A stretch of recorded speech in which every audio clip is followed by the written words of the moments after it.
मतलब गाने से ज्यादा मेरा दिल धक धक बढ़ रहा है। ये गलत बात है, कोई भी है किसी भी कलाकार पे नहीं चलना चाहिए। आप सबका प्यार पाने के लिए कोई भी कलाकार आते हैं और वो लड़की को बाप रे बाप पूरे फट गया है। बताइए तो एगो मम्मी का कोख है ना, आप सब उजाड़ दीजिएगा। एगो तो ऐसे ही चली गई भोजपुरी इंडस्ट्री की हीरोइन, और दूसरी वो लड़की बहुत ज्यादा सीरियस है। बताइए जी सर। हेलो, छतरपुर थाना प्रभारी के ड्राइवर, शेखर सर का ड्राइवर और डीएसपी साहब का ड्राइवर, डीएसपी साहब का ड्राइवर, दोनों ड्राइवर अपनी गाड़ी के पास चले जाएं, सर लोग इंतजार कर रहे हैं। चालक दिनेश, थाना प्रभारी शेखर का चालक।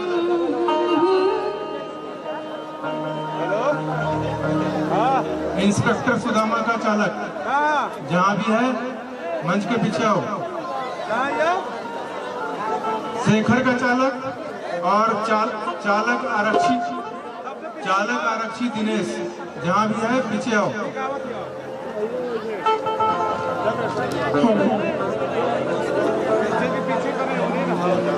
आइए फरमाइश से सोनमा का सिकरिया, जो आप सबका बहुत आशीर्वाद प्यार मिला इस सॉन्ग को। सोनमा के सिकरिया दिल्ली शहर से, तो कोई भी हो मत आप लोग चलाइएगा। वो लड़की बहुत ज्यादा रो रही है, बताइए उसकी मम्मी भी रोएगी आज आप सबके कारण। कोई आप सब के कारण हम बोल रहे हैं, कोई एक आदमी गा रहे हैं, टेंशन मत लीजिए।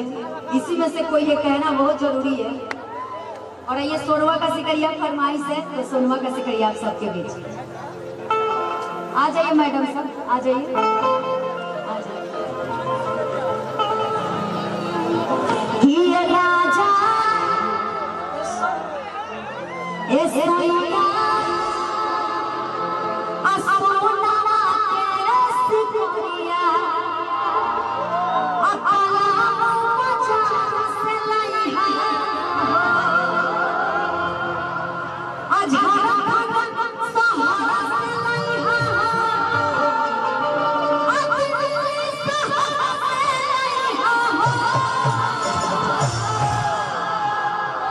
कि तो हंसे